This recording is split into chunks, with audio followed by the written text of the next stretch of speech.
Good morning and welcome to Enterprise Morning on Enterprise Television. It's the midweek today and we head straight to take a look at what the newspaper headlines are saying already. I am Henry Ikwibiki. And I'm Choma Okohe. And right about now, we would enjoin you to please do visit our website at www.enterprisetvnews.com and also follow us on all our social media platforms at Enterprise TV 7. In just a minute, we'll be going to our newspaper headlines to see what we have, and right after that will be our main conversation also for today in the studios. To do justice to our newspaper reviews segment is Barrister Tunji Abdulhamid, a barrister at law and a public affairs analyst. Good morning to you, Barrister. Good morning. Good morning, Henry. Welcome. Good morning, Chioman. Welcome. It's my pleasure to be here. Thank you so very much for giving us your time, as always. Now, without much less, move on straight to our newspaper headlines. But interestingly, we have a trendy story right here, and that's all about the 13 candidates who scored just one, I guess, out of 100 as Neco released 2024 Unity Schools examination results. And it states here that no fewer than 13 candidates scored one as the National Examination Council released the 2024 Common Entrance Examination results for Unity Schools. The Minister of State for Education, Dr. Yusuf Osonunu, made the startling disclosure during a press briefing on Tuesday about the outcome of the examinations. He did not, however, mention the candidates or their states of origin. Barrister Tunji Abdulhamid, at a time when the current out-of-school children in Nigeria is going at about 18.3 million. In fact, it's the highest globally. Is this surprising? Well, scoring one is, for me, is how do I put it? It's a bit unfortunate for me, because it shows that there was probably there was no preparation. Probably the student was not even qualified to write the exam, or probably there was no any basic standard in the school they attend, or they were just trying to put them across. In a way, we have a situation because I'm surprised in a way to extend to that, because these days we have children who are more who have that sharp brain in terms of doing things, and scoring one. I'm not saying scoring one is somehow, to me, it has a lot of questions, and it shows that, look, we are not doing enough to catch these people young, or probably the parent, the school, the whatever. I can't tell the answer. I don't know who are involved. But a lot of factors from parents, school, and environment. Yeah, but I think it's very important, if we must distill this, the people in question. Of course, they weren't mentioned by the minister. But if you take a look at private schools and public schools, do you think this fear possibly would be coming from the private schools? If this is coming from a private school, that school should be closed down. Beautiful. If I want to be a parent and my school is in that particular school, I will never go there again. But if you're because I know most of the private school, they do a lot to prepare their students to this kind of thing. So probably I won't be surprised. I'm certain on 90% that it will be public schools. Public schools. Okay, now looking at our educational system, where our government pumping money for feeding of the students more than the materials they provide for to equip those children to get the basic knowledge. Are you surprised that this is happening? Because the last data that was released is about how many billion that was spent on feeding of school children. We've never seen the government say, okay, they provided such amount of money for the materials or to pay teachers. Are you surprised? Because from what you said now, you won't be surprised. From this angle you are coming from, yes. I am surprised. I am not surprised if you are coming from your angle, because like you said, I don't want to use the own that they are pumping money. They said they are pumping money into it, because me, I have not seen those schools where people are being fed, and we are even in this country where people are being fed during COVID-19, when everybody are in their houses. So you see, priority is that what we take as priority in Nigeria is what will give those in charge opportunity to steal money. They think that will bring the actual results will not be a priority. Like I've also argued that or debate that, look, how can you be feeding people in school when the same people don't even have the proper material to study in the school? Some of these schools, they don't even have chairs, they don't even have tables. Some of them, they are roofs, they don't have a good school environment. And yet, what you are concerned about is how they will eat. Why must you be? For me, as a parent, I see it as an insult for government to say for my child to have what's it called? They want to feed them. Provide me an enabling environment. Let me make money and feed my children. Let me do whatever I can do. If it's not compulsory, I give them egg. It's not compulsory. I can give them whatever I want to give them, and they will be satisfied. Leave it up to me. Give me the opportunity. Let me make money, and then provide the environment. I'm not even sure this money is being spent for those purposes. I'm not saying at all. There are a few areas they will do for you people to see and say, hey, I know one school where they do that, or I know a few people where they do that. Who is monitoring it? Where is the accountability? Where is transparency in it? Have you seen the record of how many children they fed, the school, their names, or whatever? Nobody is giving us any information regarding that. We are just being told money is being spent. I'm not surprised, like you said, because this is a country where the budget for education is not even up to that feeding amount they are saying. So to buttress your position, that I should not be surprised because if I look at that from that angle. It's sad. It's sad. Those areas are the area where they will get those who are involved will be able to get money to siphon. All right. If they are doing the right thing, they will not be able to get much money to take away. All right, Pastor Tunji, you would agree with me, for some of us that are schooled in the early 80s, late 80s, and for those that are equally schooled in the early and late 70s, the proliferation of private schools actually started from the 1990s, upwards and all. Now, before then, our public schools were awesome. Yeah, Where do you think we started getting it wrong? Where we started getting it wrong is where we now have people who are supposed to be in charge of our system now having schools. In other words, they now abandon the public school to give their own school a grade for people to attract people. When I was during my time, I think in my town, I'm not aware whether we have we have more than 2 or 3 nursery schools.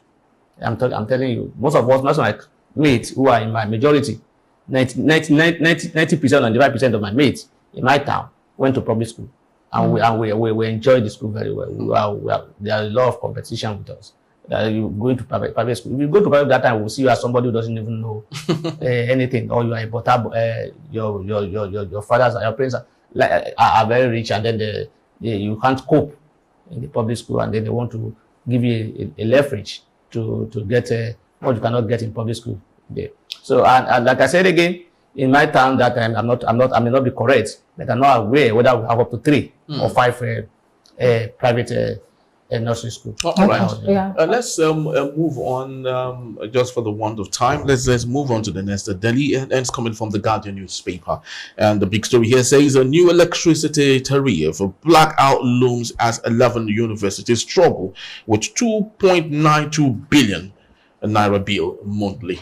Okay, moving on. Kano presses fresh charges against Ganduje as House OK's second-class emirs. Details are on page 26. And also on the bottom strip of the same newspaper, Oba Akiolu begs the Nigerians for prayers, patience on Tinubu's behalf. Okay, moving on. NLC vows 1-month protest if NAS passes obnoxious wage bill. All right, Barrister, let's take a look at from one issue to another. This is a smooth transition, if you ask me. We just finished talking about, the quality of our public schools, and right here we're moving into another issue of education in Nigeria. 11 universities struggle with 2.92 billion naira bill monthly at a time when other competitors in other parts of the world, universities are research centers where all the innovations, technological advancement, development are made possible from universities. Electricity and their problem. Right here, Nigerian universities struggle to even pay monthly bill for electricity. And possibly, they might be cut off. that electricity bill is not crazy. Pardon my language. But they're in plan A or something. It's very crazy bill as far as I'm concerned. How much is the allocation of the university? How much they generate from the students? If they are paying 2.8 billion for electricity, what would they pay for water? What would they pay for other salaries and environment? And how would they not survive? Or how much do you now expect the students in those schools to pay? So, and they will call it government school. It's not a private university. Yes. It's a public university. What is our government doing? I think the government should give them a situation whereby they maybe probably give them their own supply differently, and then give them a kind of a subsidy if they want. They will have to do something to make it running. That bill is, as far as I'm concerned, is crazy. I don't think it's reasonable for any school, and it will not even upgrade any school to that. It will be a disadvantage to the school, because it will make them spend a lot of money on frivolity. As far as it's not when I say frivolity, I'm in quotes. 2.8 billion for that is not that will not be that throughout the year they won't pay again. That is just their standard. Monthly. They pay monthly. Yeah. Can you see? Monthly. How much they generate monthly? How much? The government has to come in and do something. I don't know what they're going to do, but they must come in and do something seriously. Otherwise, we won't be. Since the project of subsidy is gone by the president, everything has been scatter. We have been having a lot of everything has gone up, gone crazy as far as the things are. We have not been able to even be able to find our feet. I don't understand. This is a crazy bill as far as I'm concerned. Okay, talking about things going crazy and haywire. Now, NLC vows 1 month protest if NAS passes obnoxious wage law. Without that wage law cannot be. Is it not a constitutional matter? If it's a constitutional provision, for you to even pass that bill, it will take months. Because they will have to go through the state after being passed by the National Assembly. The state will have to look at it, and they must have a concurrence of 2/3 of the majority of the House of Assemblies in the state, or 1/3. I can't remember the actual third they need to get. But it must go to, if it's amendment of constitution, because it will require you amending the constitution, and then in that regard, it will not stop at the National Assembly. But for me, I am one of those who support the fact that, look, each state should be allowed to determine what its minimum wage will be. I am a supporter of that. If we are practicing federalism, as we are talking about, and we're talking about true federalism should allow each state to be independent. And that will also include the federal government allowing the state to control their resources in their states. So that means we have to also amend the law to that effect, to say, look, if you have oil in your state, it's your own. Just give us a royalty or give us something from it. Not the other way around, whereby the federal government will take over and then they will be giving you the what they call it, the derivative, or what they call it for those who have oils in their state. So I'm one of those who believe that, look, if you are truly practicing federalism, those things should be changed. The minimum wage should be determined by each state. Each state has its own. They are not taking the same. They are not sharing the same allocation from the federation accounts, all the states in Nigeria. They are not making the same IGR. For instance, now, a state without oil, who is not entitled to 13% derivative, or what they call it again, is allocation from the federal account is just less than 1%. It's less than 1%. Why some people will take that's why some states are taking 500 billion monthly, and some states are taking 40-something billion. So, and you want that state with 40 billion to also pay the same salary with the state with 500 billion, and then auto employed. You see, so let each state operate in line with their capacity. Let the state do whatever it can do. They have resources within their control. Let them control it, and then that's why in that also go. That's not part of that progression. People calling for INEC to start conducting election in the state. We are eroding our federalism. There is no federalism again if we are doing that. I'm not saying they are doing well at the state level. That the worst election is being conducted by them.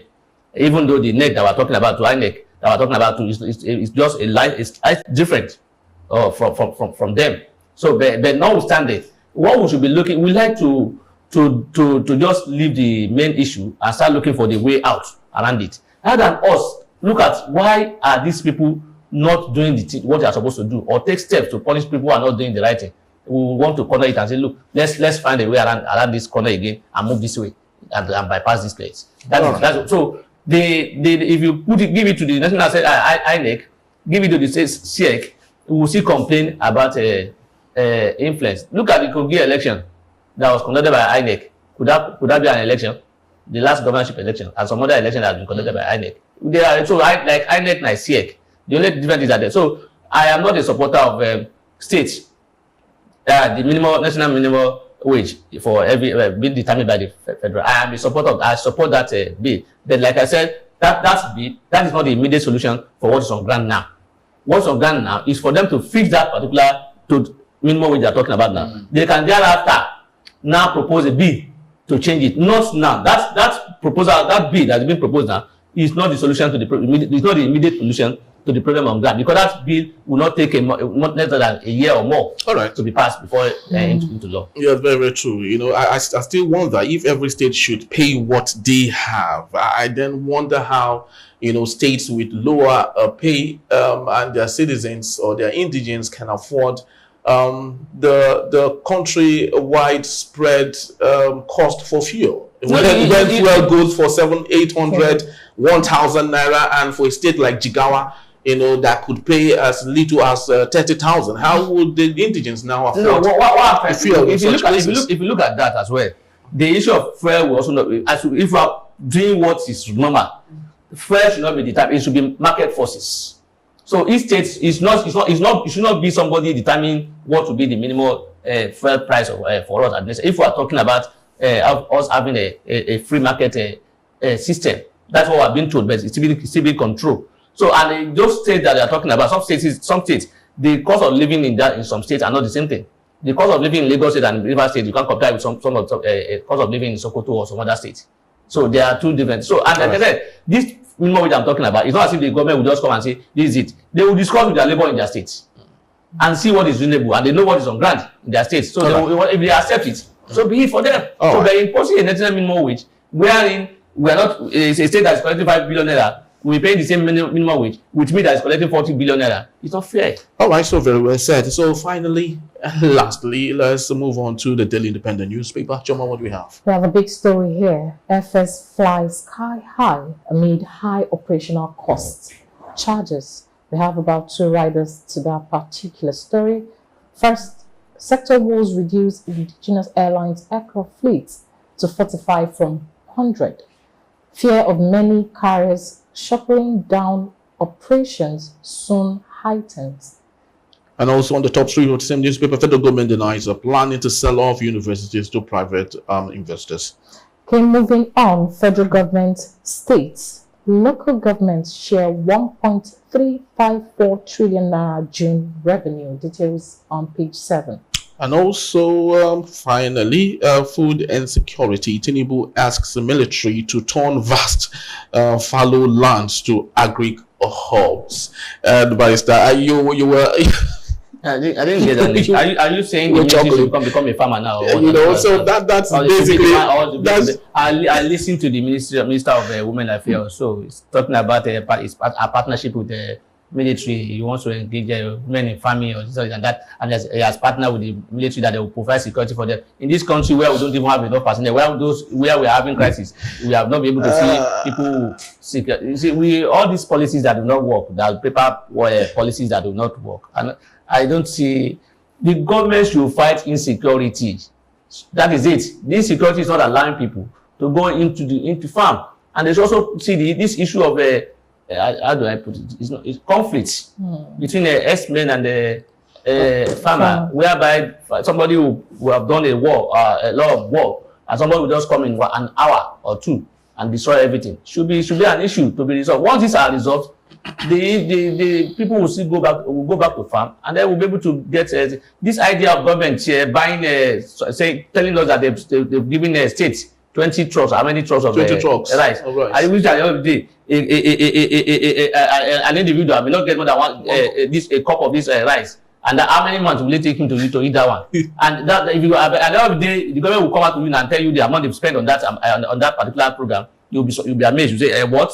So if that money is invested in other area that would benefit everybody. In fact, we should have continued with our subsidy. I have always said it, that subsidy is not our problem.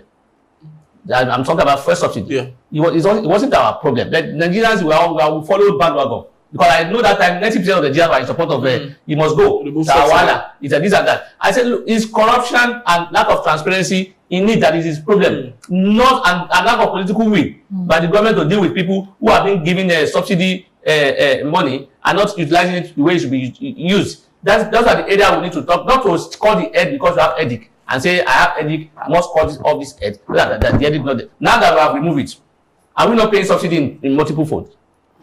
We have been paying these 20 trucks that are going up. Trucks, and this will be about the third time or so. Yeah. The last one they distributed, what was the result? What has it changed? The government is just doing the same thing the same way and expecting a different result. And then while that is going on, our referred over is telling us to be patient. Patient with what? What are the basis upon which we are supposed to be patient? Let him align to us and tell us if we wait for 2 months, 3 months with this thing that's in place, things will change. Let him give us. He doesn't understand what we are going through. Maybe he's there. Is there those who are in government and those the traditional rulers have been taken care of. Yeah. This government in Nigeria or the democracy we are practicing today now is the government of the people who are powerful and the government of few people, and that's what we are practicing in our country today. So those who have the opportunity to be in government, those who have the opportunity to be closer to the government, those who have the opportunity to benefit from the government, don't see that we are going through any program. And that's why we will be talking about private jets. That's why we are talking about building a house for the what's it called, for the vice president. Those things that do not affect the common man has been done, and these things have been done without any debate. Then the one that has to do with common man, there will be a lot of debate. See the minimum wage. It's been going. It's been on for how many months? And yet it's still not been. So I think the government should do more to do its job. This promise is enough. We have had enough promises. It's now for them to. We are no longer campaigning. It's not for them to do the job. They have been given the job. They apply for it. They dance for it. They beg for it. Now they've gotten the job. Let them do the job. All right. It's actually very unfortunate, if you ask me, that the airfare from Nigeria to Ghana is cheaper than from Lagos to Abuja. About 250,000 naira from Lagos to Abuja, but about 230,000 naira from Lagos to Ghana, Accra. So very unfortunate. It's almost an hour.